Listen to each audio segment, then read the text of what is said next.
Hi, I'm Alan Day, CEO and founder of State of Flux, and welcome to The Power of Three, a video series where we interview leading chief procurement officers and executives about three things that have influenced their careers. From books to bosses, from music to movies, we explore the three things that have shaped their success. Join us as we learn from the best of the business here on The Power of Three. Hi, welcome to this week's session of The Power of Three. I'm honoured to be joined by Tim Jones. I think we first crossed paths about just over 20 years ago at Probably, British yeah. Airways, Tim. So anyway, we won't show our age, but or mine anyway. But great to reconnect. Really looking forward to this session. What I'll do is get you to start with a bit of an introduction to yourself and three roles that you've had and three things that you'd like to be known for, if that's okay, Tim. Gosh, okay. Three jobs, right? First job, that first job at British Airways.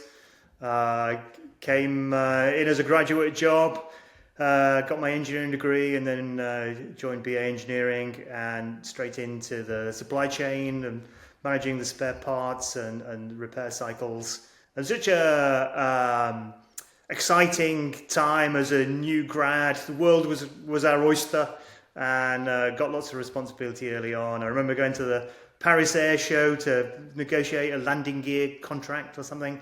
Just a super exciting time. Second job, I guess I'd go for my first big job, which was leading strategic sourcing at Google. So I moved to California, joined Google back in 2007. So kind of super towards the start of their journey, and just grew that function and had lots of opportunities to make mistakes and learn and correct mistakes and just grow as a leader. And then third one, I'd probably talk about my current role. So I head up procurement at Stripe, which is a payments company, and lead strategic sourcing and contract operations and the third-party risk management. And so learning a bunch about operations and operational procurement and contract operations, and learning a ton. So loving that. And did you find, and a slightly loaded question given the British Airways piece, but did you find, because that was a pretty high-powered team, if I look around, there's lot of chief procurement officers are out there now that came from that BA team. Did that kind of that grounding really set you up for the other roles, Yeah, would you say? definitely. I learned a ton in that British Airways strategic sourcing team, and it was great university for procurement professionals, I think. Yeah, it was a fast running good team there. So thanks for that. And now I'll put you slightly on the spot around three things that you want to be known for Okay. throughout those kind of career changes. Sure, yeah. So number one, I think, is telling the truth. Yeah, So there's too many bullshitters and gaslighters and people who are bending the truth out there. And so I'd like to think that I tell the truth, and that's the way you build trust with people, kind of both upwards and to the team as well. I think second thing would be doing hard things. So, I like to set myself challenges, personally, but also professionally, and enjoy making progress against those goals. And then thirdly, we've got a saying here at Stripe about being exothermic. And that just means, bring energy to the room, yeah, bring optimism, be open to listening, and just I like it. bring energy, not suck it. So big exothermic. I like it. I like it. So I'm looking forward to a high energy catch up. Well, hopefully. So I know this is kind of the power of three, and we're going to look at three things that have influenced you all the way through your career. and I'm going to start with books, being the nerd Okay. I am behind me. So what are kind of three books that you've been reading or have read that have shaped Sure. your career? So I'm a big reader. I believe that leaders are readers, and if you're going to continue to learn and grow, then you're going to be reading. But I hate business books. I know people have been on this kind of series, and I don't know, recommended Tom Peters, or I don't know, Good to Great, and I find those books, dreadfully boring, sometimes obvious, Yeah. sometimes a little bit overlong, but I do read a lot. So for my recommendations, I go for number one. I've just finished a book called Politics on the Edge by Rory Stewart. Okay. He's a UK politician. I wouldn't necessarily agree with all of his politics, but he tells the story of what it's like to be a government minister. Yeah. And in particular, there's a chapter on when he was prisons minister, trying to improve the prison system. And I just think it's a great story of trying to analyze a complex problem and move forward with change Yeah. which is a horrific issue. Turns out that fixing windows is the number one thing. Anyway, Politics on the Edge by Rory Stewart. Yeah. Second one I go for is a book called Square Peg Round Hole by Ned Boulting. Okay. And so Ned's a sports commentator. He was a soccer commentator and now does a lot of the cycling, Tour de France commentary, that kind of thing. But Square Peg Round Hole is about his career in soccer punditry. Yeah. It's very nostalgic, beautifully written, some great stories, but really it's about finding passion in your job and how you sort of bring excellence and passion. So, but done in a beautifully humor and humble way. Yep. Square peg round hole. Yeah, and then the last one I go for the Undercover Economist by Tim Harford.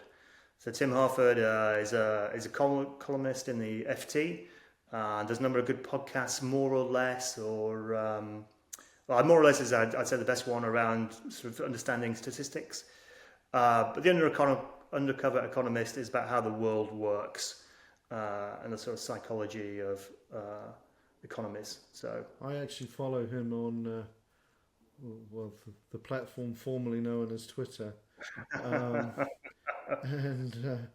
and he's an interesting character to follow, actually. Yeah, he's got some great words of wisdom and Yes. about understanding data. Excellent. Thanks, Tim. So to switch it up a bit, and probably a slightly more kind of relaxation mode. What are three movies that you know? Yeah, so this was a tough category to think about. I started thinking about the Blues Brothers I used to like as a kid, or it turns out I'm a terrible romantic. I love Casablanca and more recent sort of rom-coms, but none of those made my final list. So number one, I'm going to go for Free Solo, which is the Alex Arnold story of climbing El Cap in Yosemite. The cinematography is incredible. A guy called Jimmy Chin and captures that beautiful part of California. And I lived in California for 10 years. It's really sort of close to my heart. But also a story of Alex Arnold and his relationship with fear, and again, achieving goals and awesome movie. Second one, a little bit on a similar vein, really. It's called 14 Peaks, and it follows the story of Nim Spurger, who was is a Nepalese climber. And the 14 peaks in question are the 14 highest mountains over 8,000 meters. And he set a record in the time that he climbed them all. And again, he is somewhat of a regular guy. He's got some army Gurkha background, but then sets himself this goal, and he's got no kind of resources to do it, and pulls it up by his bootstraps, and it's an incredible story. And he's a guy who ought to be, as famous as Edmund Hillary or your compatriot or those other great mountaineers. Yeah. And then the third one is a little bit out of left field. It's actually a YouTube. It's called The Last Lecture, and so it's kind of a documented lecture. You can find it on YouTube, and it's called The Last Lecture: Achieving Your Childhood Dreams by Randy Porsche. Okay. And the setup somewhat is, what would you say if it was your last lecture to give? What advice would you give? Yeah. And it turns out that he actually is terminally ill, and this is his sort of lessons to the world, and it's full of deep wisdom, and it's something that I go back to every couple of years. Probably watched it the first time 20 years ago, or 15 years ago maybe, and of watching it every couple of years since. Very cool. I'll take a look. I've seen the first two, and I was wondering whether you're going to stay with the same genre. But I definitely haven't seen the third one. Because there's a whole sort of genre there, isn't there? Have you seen things like Kim Swims and? Not seen that one. There you go. So that is about marathon swimming. Right. That seems right up my alley. Yeah, I should look out for that one. And then there's another one it's 4 ladies that row from, I think it's San Fran to Australia. Yeah. In a 4-man rowing boat. Right. I think there's a slight kind of madness, unhingedness in all of them, but exactly. You've got my spirit here. Yeah. Yeah, I love it. Okay, and so I'll switch back to work now, and look at 3 bosses that you've had throughout your career, and clearly they don't need to be the same as the jobs, but they may be. Yeah. Well, actually, now you. Yeah, I thought long and hard about this, and now I come to think of it. These do line up to those 3 jobs, really. So, if I think back to my early British Airways career, and particularly the sort of first jobs in procurement, I worked for a guy called Paul Alexander, who was a great manager. Taught me what leadership meant, really, and how to lead teams. What the difference between management and leadership was, and how to get the best out of people. So Paul, number one. Second one, I'd say David Natoff was my boss at Google for about 10 years. And what I really loved about David was he kind of set the weather. He wasn't blown around by events as they happened. He had an agenda and stuck to it. Week after week, quarter after quarter, and really drove a strategy. Yeah. Whereas I think the rest of us are too easily blown off course by events, dear boy, as Macmillan said. But so David, number 2, and then I'd probably have to say my current boss, a guy called Dave Auckland at Stripe, who super humble.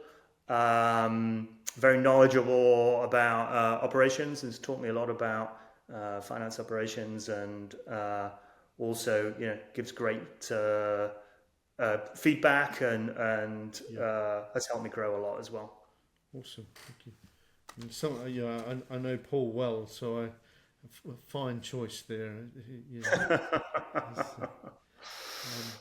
And I think from knowing you a wee bit, Tim, I think the next one probably will come quite, well, I'll say easily, but I suspect you probably had a challenge whittling down which 3 quotes you.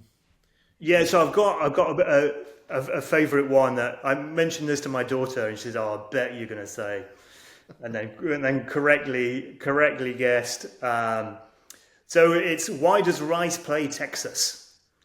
And it's a sort of it comes from JFK's "We Shall Go to the Moon" speech, Yeah. which was at Rice University. And again, it's definitely worth looking up on YouTube.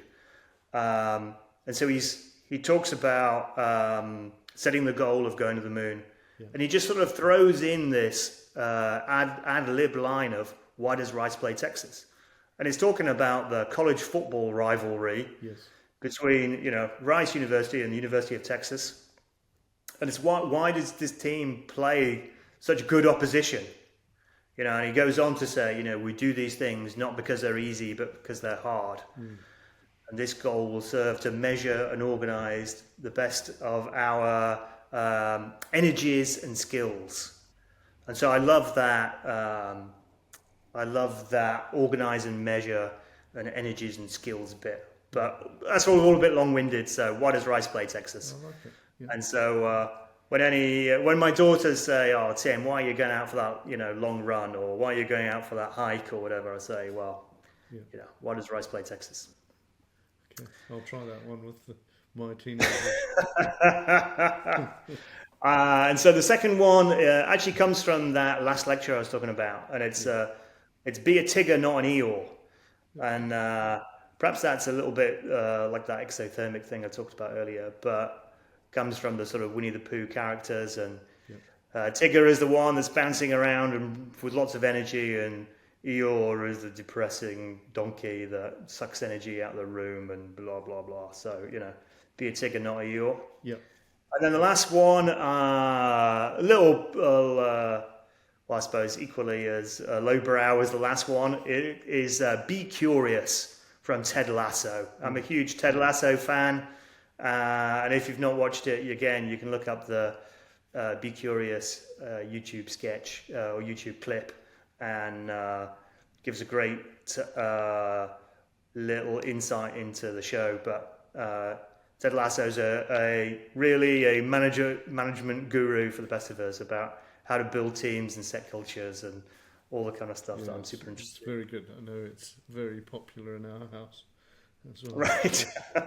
Not the least because it gives my wife views of Richmond and hankerings to be back. We were Chiswick. Yeah, that's part of it as well. So I lived near Richmond for a good, 10 years, and that would be my Friday night drinking spot as well. So as a 20-something-year-old, so Very good. fond memories there. Well, to follow that thread, then there are 3 music tracks that accompany those drinking spots, or Well, so I thought long and hard about this as well. So I thought about Mardy Bum by the Arctic Monkeys. That takes me back to my Sheffield childhood, and that's how the dialect I spoke in when I was, 10 years old. Or I thought about, Oasis or Coldplay. But actually, as I mentioned, I've got a couple of teenage daughters, and we are big Maisie Peters fans in our house. Okay. And we listen to a lot of Maisie Peters. So if you haven't heard of her or her music, I'd recommend 3 Maisie Peters songs. First one's called John Hughes Movie. And that's got a line in it I love. And it goes, "If you don't want me, then you're not the one." And I just think that's a lovely attitude in life. And, if ever I go for an interview and I don't get the job, or, if you don't want me, then, you're not meant to be. It's you haven't picked the right guy, so you're not the place to be. So John Hughes Movie, number 1. The second one is There It Goes. It's another beautiful track. And then thirdly, I'm Trying, Not Friends. Okay. And so if you've not come across Maisie Peters, she's an amazing sort of poet, lyricist, great storyteller, and a beautiful voice. So there's a good power of 3 for you. Okay, thank you. Yeah. So there you go. You're the first person that's named the same artist for 3 tracks. I kind of cheated with Arctic Monkeys and Coldplay probably as well, though. So that's really, really insightful, Tim. I think for me, the things that, and certainly in our interactions, I love the fact that you are very reflective of where things are going and what you're doing. So to build on that, what are the three things that you feel you've done well, and on the flip side, what would you improve? What are the three things that you would improve Yeah. when you So, I started? mean, if I slightly reframe it, it's like three things I've done well. If I say those, three things I'm proudest of or give me most satisfaction, Mm-hmm. I'd go to like the first one I think would be, building teams and cultures. And, if Yeah. I think back to, um, some of those roles, particularly I think at Google, um, just managed there to create a great culture and a high performing culture and a high performing team. And I, got a lot of satisfaction from that. I think the second one it would be driving change Yeah. and pushing through inertia. And I love, at the end of the week to sit back and reflect on, what did we get done this week? Or Mm-hmm. actually today I was just in a quarterly business review where we talked about what we've done over the last quarter, and just being able to say that these are the things that we implemented. These are the things that are different today than for 3 months ago, and to be able to do that on that, daily, weekly, monthly, yearly, 3 yearly time frame, I find tremendously rewarding. And then I'd say the third thing is seeing how people develop. Yeah. And so, the people who've worked for me that grow in those roles go on to do cool things after they've worked with me. That I think that's probably the biggest amount of satisfaction and pride I get is when you see somebody who, joined me early in their career, hopefully learned some stuff along the way, and are now doing something incredible. Yeah, that's makes it all worthwhile, I think. Yeah, it's quite the buzz, isn't it? So yeah, Yeah. no, I agree. I agree. Thank you for that. And three things that you'd improve when Yeah, or like again, sort of slightly reframing it, perhaps three things I'm working on. yeah, And so, the first thing is just like carving time out to learn. It's so easy to get caught up in the day to day, and I really at the moment try and consciously carve time out in my calendar to either go and learn about part of the business yeah, or learn about AI tools now, or go and learn about I don't know, something we're buying, yes, yeah, or something the company's doing, or the industry we're in.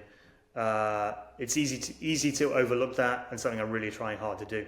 yeah, yeah, Second one, on a similar vein, I'd say talking to customers, and like in these roles, internal customers, and again, it's easy to avoid kind of talking to our, me as a leader of a team, talking to internal yes, customers, but super valuable and important to do. And so it's something I really try and the start of the month, block out when I'm going to see and who I'm going to see that quarter, and yeah, make sure I'm seeing both at the leadership level and at the kind of user level of who are people who use our process, and yeah, just try and buy stuff on what do they think. And yeah, sometimes it's a bit uncomfortable to hear some of the feedback, and sometimes you have to smile and listen and ignore the voice in your head that person's talking rubbish, yeah, and try and really listen for the nuggets of gold which are in there. yeah. I love the customer focus.